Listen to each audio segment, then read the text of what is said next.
And the key there is the culture. No, you have to work on your culture.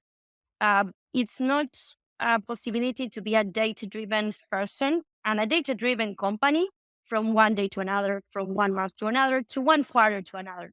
You have to work with new abilities to understand the data because it happens a lot that we assume because we work in data that it's very easy to understand data, but it's not.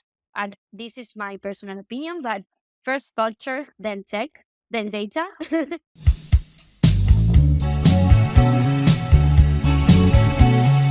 Camelia, welcome to the Data Bytes podcast. Where are you joining us from today?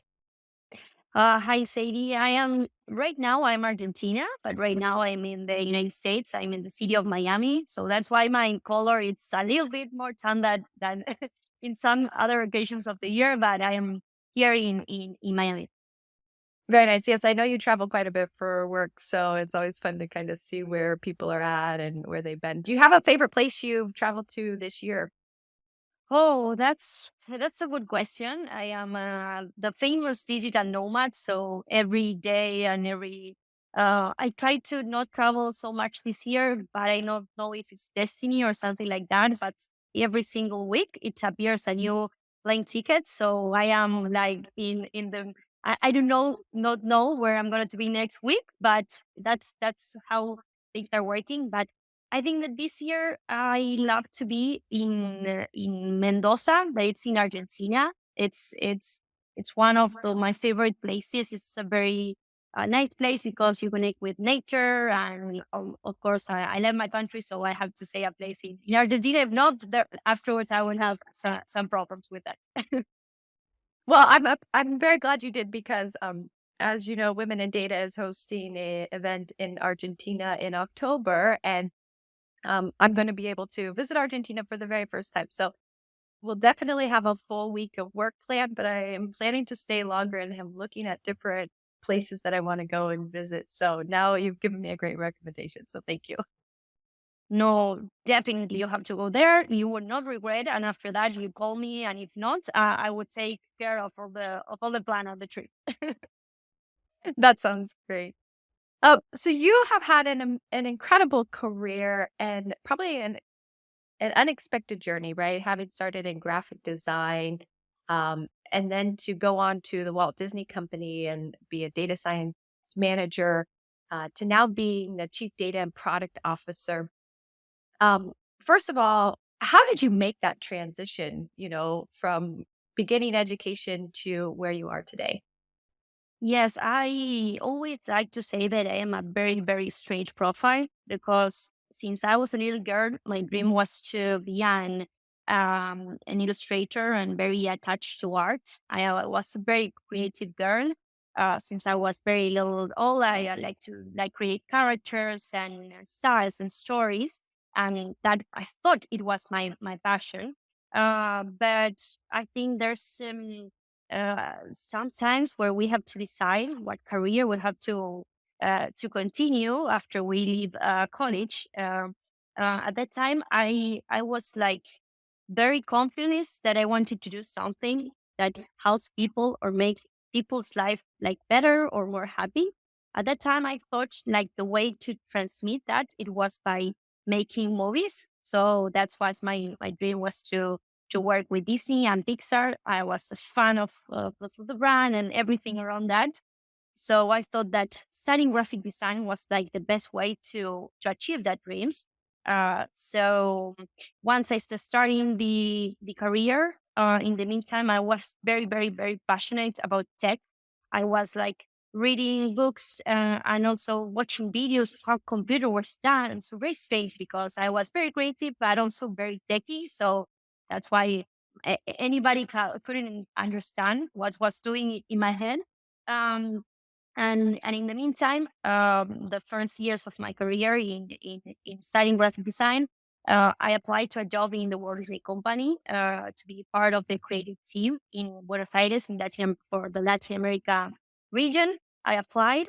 I have the confirmation that it was a yes, so it was one of my best days ever. So I started working in the company, but in the meantime. tech was also my passion. So I was always like very, very curious and very like doing stuff all the time. And on weekends, I was doing websites, no, because at that time, like 12 years ago, there was a very big problem between designers and the coding team. So I thought, okay, it's a good idea. I can do the two things together. Why not? I'm going to have a lot of clients. At that time, I was 20 years old, so very, very young and very, a very dreamer with all these ideas.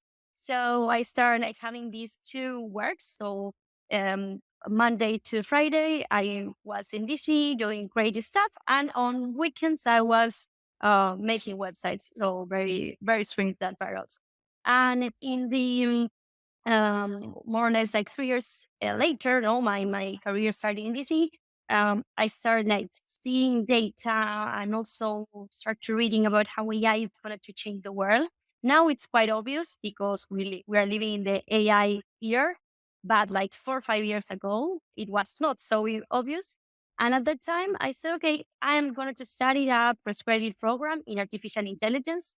At that time, there were not so much programs, and it was like not so common to study that. So I find a university in India. So I make a distance program.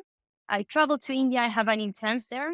And when I came back, I came with a lot of ideas of how we can apply data and AI in the company in Disney. So I sent an email to the vice president of human resources, telling her that I have a lot of ideas I want to implement in the company because I love the company and I want to do everything here. She answered me back. I have a meeting. I present the project. And after that meeting, I was like the new data scientist, the first data scientist of the Walt Disney Company in Latin America. So it was like amazing. I make a complete turn in my career. Everybody around me, it was saying me that I was crazy, completely crazy. So, but why? You're going to leave this terrain and you're going to jump in this that nobody know what it is. Now, the very strange moments. Uh, and now, like 3, 4 years later, I have to say that it's the best decision ever I have made. Because when you have to finish school and you have to start thinking about what you want to study, not it always is the way that you think it. At that time, when I have to make that decision, like data science, AI, product, user experience, were not like names that we were used to hear about, and now they are my passion. So I think that the nicest thing about making so big change in my career is that I don't like erase my other Camila, that it was the graphic design Camila, but everything that I do in my new Camila, that it's more like in the data and more in the hard science, I made it with all that experience. And I think that the most amazing thing about this journey is that we are adding tools to our like backpack, and we are unique, no, in that backpack that we have, in that experience that we have. And I think that everything that we do help us to be a better professional, a more unique professional in that way. Every time a lot of people ask me now, how you do it, how you so brave of doing that. I said, when you have passion and you love what you do, you're always going to find a way. And I think that for me, it works a lot. And now I am a happy person. So it's possible. It's possible. Yes, I love your story. I resonate with your story so much because I also switched from piano performance to neuroscience, and then when I first transitioned into data science, there were only 5 master's programs, right? So it, like you said, people ask me now, which program should I take, and it's hard for me because I'm like, there's so many. When I started, there were 5, so my choice was very easy to be able to pick from. Um, and I also similarly got my first job as a data scientist. They didn't have one because I just propose a strategy, right? You take that risk and leap of faith. And so I love what you say is it's not so much when you're passionate about something. It's not so much about being brave. You're just so passionate about it. You can't help but have it come out of you. And I really also love that you didn't leave behind those other parts of you, right? The design part of you, the courageous part of you. So I'm curious, how do you integrate all those parts with like design and creativity and user experience and data science experience. How do you integrate that into your work in AI today and strategic decision making with AI? Yes, I think that the amazing part of that is that I always knew that for me everything like it's hard because I am not very good in a lot of stuff that I do. So always I'm trying to see where it's the gap to like make something different or trying to see an alternative because things in the normal way for me they were always very hard, no? So that's like my secret sauce in this journey because um for example when I start like working in arts and I start seeing all the amazing artists that they were around the world and I said, oh, I could never do all the stuff, but I say, okay, I don't have this ability, but if I add this ability to this ability, I can make something different, no, and something more creative.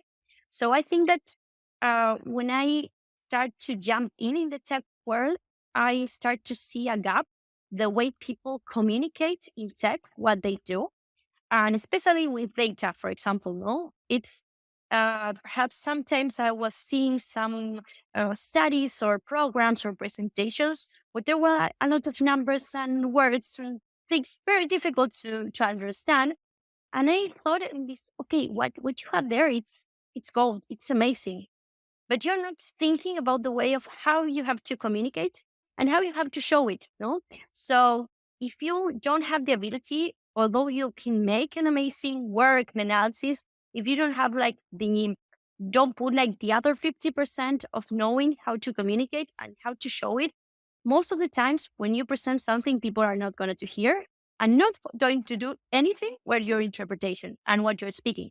So I think that's something very common that happens in what we do. So on that part, I say, okay, this is amazing because if I can put all my creativity side and I knew how to communicate, how to make emotion of what I am saying, and I start to apply of storytelling with this, perhaps I can make an impact and a difference in this industry mainly. So that's why I start to studying a lot like the brain and how we have to communicate. Because if not, the brain don't like incorporate what we are saying and what we do. And when, for example, when we do an analysis, we want from the other side to somebody to take an action.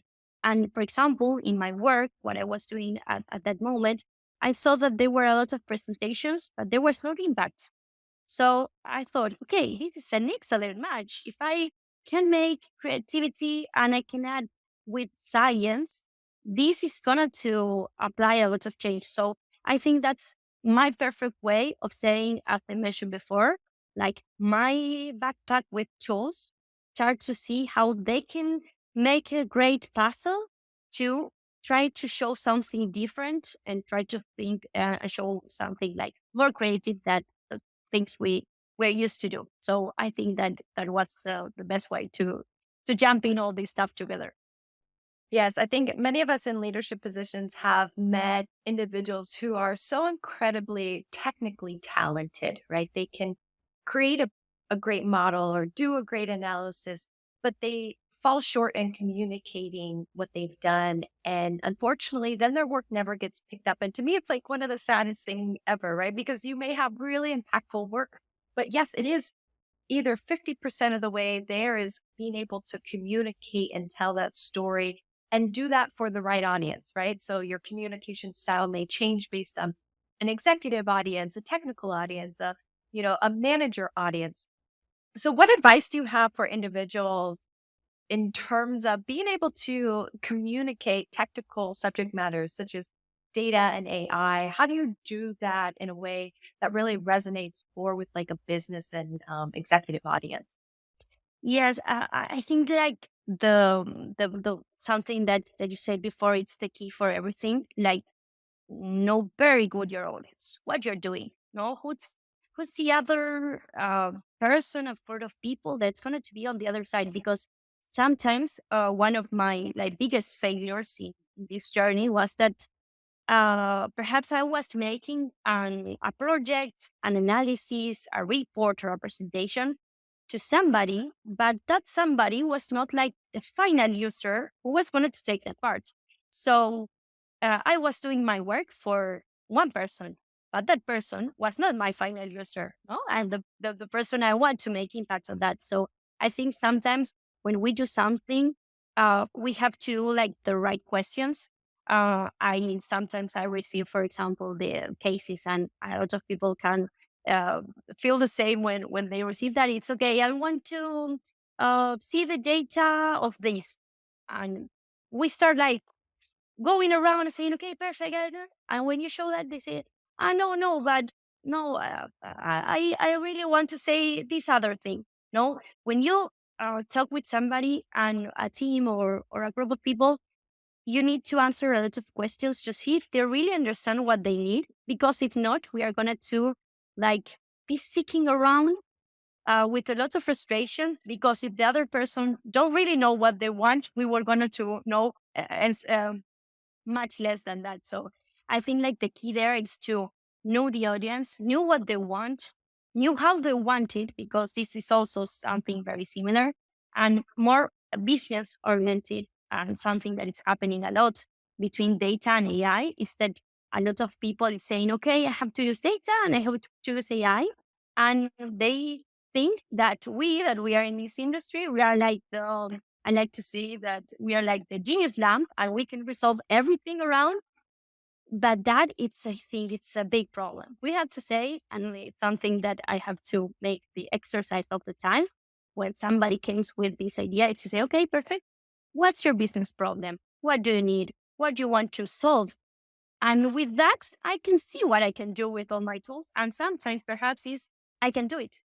No, because if not, it's like I think it's like a frustration for everybody. So we have to be like very, very, very good listeners. I think it's like the best ability that we can develop in this world. It's to listen, to ask a lot, and after that, to also show a very clear roadmap. No, because sometimes we work with data. It's not easy to work with data, and also if we work with AI, and people think that we can do things from one day to another. And sometimes our projects that's going to take months or years. So that part it's essential in order to, I think, not get very frustrated in the road, because this is I like to say that it's like a roller coaster. No, we have very high moments, very low moments, and it's not easy. So I think it's one of my advice. I like the roller coaster analogy, and also that we don't have like this magic wand that we can just wave and solve all problems. So, how do you balance between like data driven insights and human intuition, right? Because you talk a little bit about how like we can't solve everything with data and AI, and also having a creative mindset and coming in with your own intuition plays a big role. Where do you strike that balance, especially in today where everything is talking about, being data driven, which is key, right? But knowing when are there times to be data driven and maybe a little bit more human intuition driven. Yes, I think that's amazing, and I have a very good experience, and also a very good like moment. I get very frustrated with data driven solutions, and I would leave that to the end. I think that um, the best part of that it's like not to mention that as in a fake way, but really do it in order to really do that, because I think that also a lot of things that we are looking and around now, that everything is like want to say like the hot the trendy words, so data and AI, we're data driven.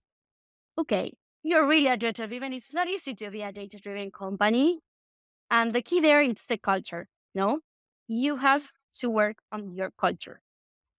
It's not a possibility to be a data driven person and a data driven company from one day to another, from 1 month to another, to one quarter to another. Depends on the size of your business. I think that they're the key of everything. It's the culture of the company, the project, or the size of it is. You have to work with new abilities to understand the data, because it happens a lot that we assume because we work in data that it's very easy to understand data, but it's not. It's not the same how the business people use data, how marketing, how HR. So if we don't work on the culture and we don't work with benchmarks and what is good data, what is the quality of the data, what is a good number, what is a bad number, we're going to have a lot of problems. So I think that first, and this is my personal opinion, but first culture, then tech, then data. You have to do that on the road because if you don't work like how your whole company is going to understand, to see, to interpret this data, you're not going to have any data driven solution. And from the other side, going to this part of the human intuition and how things are changing about the use of data. I have been working also in my previous company in a project that we have been working like for 6 months in an AI algorithm recommendations to be more effective in marketing campaigns. And when we presented after 6 months, the team that we were presenting that was the team who was going to use it and also save a lot of money in marketing campaigns. They told me, amazing this, but I have a very good eye. I know everything that you're saying to me, and I don't need an algorithm to take all these decisions. So that's why I came back again with the culture part of how the vision, the leadership, and also everything and everybody, it's going to have to be on board. No, when you try to work with this type of project, with this type of initiative, because if not, you are going to spend a lot of money, a lot of frustration, a lot of teams working in somebody in something that a lot of people is not going to use. So I think that's the key. I also, and it's something that I try to always like. I have a very like positive way of looking the life and the future and everything. Is that we have to work together as a team, and we have to work together thinking that this is not like tech is going to solve all our problems. And if we are data driven, this means that we are going to see a report and everything is going to be resolved alone. We have to be the ones that interpret that and make an action after that. And if we don't all have all that parts together, I think, and in my humble opinion, things are not going to go to the way that we want. So we have to be human. We have to think in culture. We have to think in tech. And if that things work together, I think that we have very, very chances of making success projects and also success companies.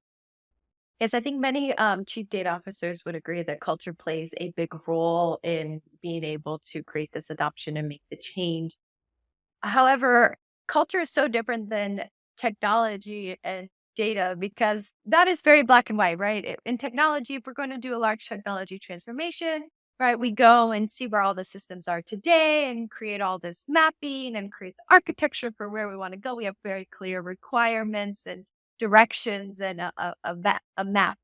Culture, we're dealing with people, and people are very complex. So when you talk about culture and making that culture shift, how do we make that practical, right? Because sometimes it feels like culture is just this massive word and we all know and we see it's there. It's like this cloud, but no one really knows like how do we change the weather of and change a culture. So can you dive a little bit deeper into what you mean by culture, but more importantly, how do you make that culture shift given that we're working with individuals, people, and everyone is their own unique individual?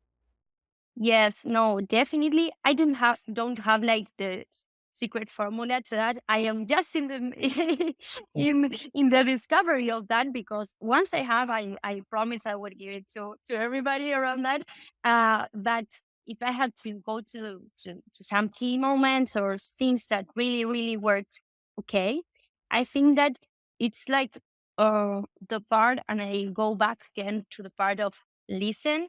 No, to start to see what are the things that um, hurts the most of how we were working in the communication of the team, in how things are done. And from the other side, that I think also is the key in this like AI era that we are living right now. It's the part of the education, no? Because to do a lot of things, and as you mentioned, okay, we have this new system and all this new tech that it's amazing, and you talk to the team like 6 months after, and they say, "I know we don't use it at all. It's not, it's impossible." So there it comes always like this, like friction of the people say, "No, no, but we are okay. No, we are okay. We are okay." And you have to try to see, okay, but we're okay, but we can be better. We are okay, but we can understand how to use this because you're going to be empowered as a professional to acquire all this knowledge. So I think that if you want to try to push something in a place or a team that it's not prepared for that, you have to make like a lot of work in understanding the people's problem, how the team feels good, what are the things that the team like, what are the things that the team don't like. And always I say this because it was like was really my secret sauce when I have to like put projects on the road. Um when we were trying to integrate all this data driven culture, what I do with the teams to try to understand how I can approach these projects and how to see how they can really penetrate it in the culture. I told to them and say, what are the three things that you most hate of your week? And they told me, I know I don't, I hate sending this report. I hate doing this analysis because the data is not structured. And okay, that three things were the first three things that I changed with technology. So it was my like quick win to show, okay, you can be much better when you work with technology that really go into the base and the things that people hurt. So I think that's why always I think we talk with about tech, we go a lot with the part of being a human, is that if we don't understand the part of understanding what's the emotions of the people, what are the things that people like to do, and what are the things that the people are going to see in their professional career, and we don't try to see how we enter all this stuff there, things don't work. So I think that we cannot like deny that part. We have to do a lot of things, and I love the part that you say that sometimes tech is very easy, but humans are very difficult. Because when I use systems, I am happy and everything works, but when I have to put all the other people's on the table, things get chaotic. So I say, okay, no, I want to work with just tech and nothing more, but also it's the nice parts that we are human. We can't deny that. We have frustrations, we have ambitious, we have bad and good moments. So I think that the amazing part of this is how we, I think, see the the leadership part, the quick wins, the structure, the motivations of the team, the business goals that we want to achieve, and also think about how we want to live, how we want to work, and also the recompensation part of all and everything that we're doing, because it's part of the same, but it's also very difficult to connect all that part and make something like this work. But it was a little complex my explanation, but it's the way I see all these type of also implementations. No, I would expect nothing less. I mean, as humans are quite complex themselves, right? You almost need a complex answer to handle it. And we're ever evolving. So, I mean, how we solve culture challenges today may not be how we solve culture challenges in the future. But speaking of the future, what excites you most about the future of our industry and the world of data and AI and where it's headed then? What I like the most, because I was very like a person that people don't comprehend me, it's that now we are rock stars. We have changed. Like before, like 4 years ago, when I started with these, I was like a very strange profile. Nobody calls me. And now everybody like needs you in the table because they want to understand to jump in. I think that it's quite good because people understand better what we do, and that's amazing. But I think that also the other face of the coin is that people do a lot of things that are not what we are doing really, and it's something very tricky that part. I think that it's gonna to really change the way we work. Definitely, I think it also it's gonna to change the way we live because we are gonna to see a lot of new stuff. I think we are starting like to talk about 4-day weekday, because also, as I mentioned before, I have a very optimistic way of looking the future. I think that with all this advance in data and technology, we're going to have more time for ourselves, and that I think it's going to be good for us as humans and to do the things that we love. Uh, and also, I think it's gonna to take, and that's why I feel so like responsible, and well, that's why I love what you do. Is that we have to help others. We have to help others to show them that this is like a new ability, like understanding data or AI. It's like using internet some years ago. It's something that everybody has to have it in their day by day. It's not just for a team; it's for everybody, and that is going to be the biggest change because now we lose a lot of time explaining to other teams what we try to do. And I think that in the future, everybody, okay, it's like internet. We all know how to browse online and that. I think that it's going to happen also. So we are now on the hype because everybody needs us. And we're going to go a little down because everybody is going to know what we do. So I think that is great for society. But we as professionals, we have to also start acquiring new abilities to go again in the hype and also be the rock stars of of the professional world. Yes, I love that, and I couldn't agree more. Um, Definitely relate to the whole feeling of nobody knows what you do to now even your mom is asking you about, ChatGPT and all of these types of things. So it's amazing how things can change in a matter of a few months, but it's a good change. I welcome the change, and I think all of us will soon be experts in this field soon because it will be just like using Google search or any type of tool that we're used to using today. Speaking of empowering people, being a woman in data yourself, what type of advice do you have for other women in data? Wow, yes, I am not just a woman in tech, I am a woman in sports. So it's much, much more complex. And it's very, very curious. I don't know if curious is the word, but every place that I go, I am always like the only woman in the table. I am trying to getting used to that because it's part of the industry that I work.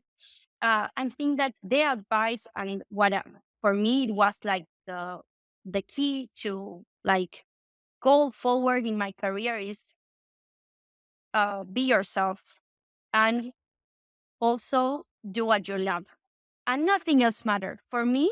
My passion is my work and what I do, and I don't mind if I am the only one, if people don't look me in the eyes, if people don't respond to my questions, or they have to talk to another colleague to say the same thing that I have said again because he's a man and I'm a woman. So for me, I don't care. For me, it's okay because I want to do what I love. And if the other person don't like it, I don't care. So that is my personal advice. And that is what makes me go always forward and not be like, okay, I'm not going to do this because if not, no. For me, it's always be true to my passion, to what I want to do, to the message that I want to do, and to live in the world.